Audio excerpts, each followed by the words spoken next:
All right, so last year Marcus did a video on tips for filming hunts, and I just did one on 5 camera options for filming your own hunt, and I'll link to those below.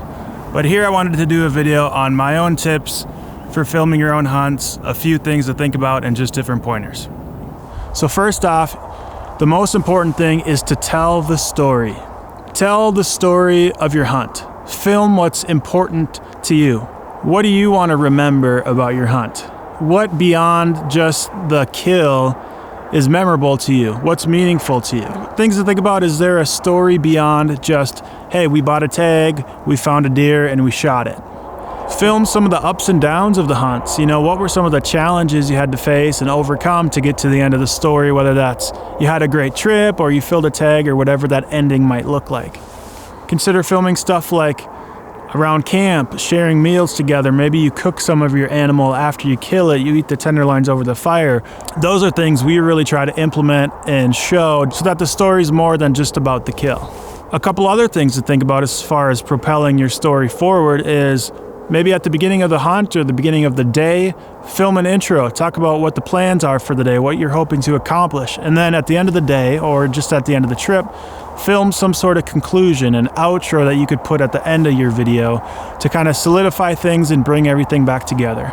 Or maybe just at the end of the hunt, grab your hunting partner and film them, ask them some questions about the hunt, and hear their recollection of the story. All right, so next tip is to keep it steady.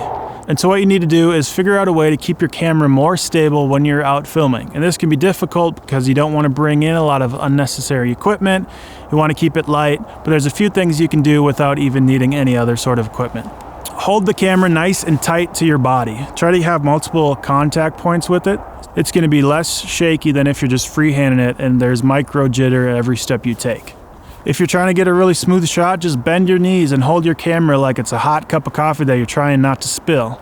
A couple other options for keeping your footage steady would be using something like a monopod, which is just a single pole that you can attach your camera to. So if you stop, you can just set it down, and then that's going to keep your footage super steady with also being still pretty lightweight and just a small footprint to carry around. So get a monopod or a tripod of any sort, and that's going to just help you keep things steadier when you're filming. All right, next tip is to keep your camera readily accessible.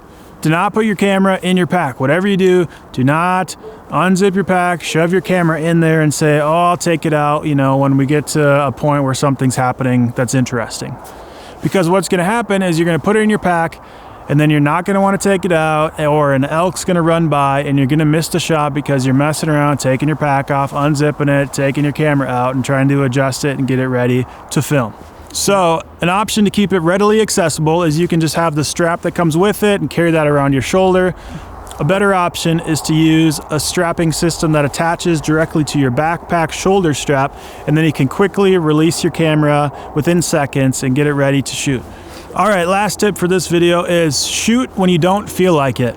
There's tons of times when you're gonna be tired and maybe the weather's miserable or whatever, and you're not gonna feel like shooting, but that's oftentimes the best time to shoot. Maybe you're super tired, maybe it's a grueling pack out and you don't feel like lifting that camera up and filming because you're so exhausted, you're mentally and physically exhausted. It's gonna be fun to look at afterwards and remember how miserable it was to pack that animal out, or maybe it's just the weather is so bad and you don't want to take your camera out. But those are great times to consider filming those ups and downs of the hunt. Well, there's a lot of technical tips we could cover, different things like that. The biggest thing as far as storytelling and capturing what you want is it's up to you. These are your videos for you to remember and for you to share with your friends and family. So just get out there, get a camera that fits your needs, and start filming and learn as you go.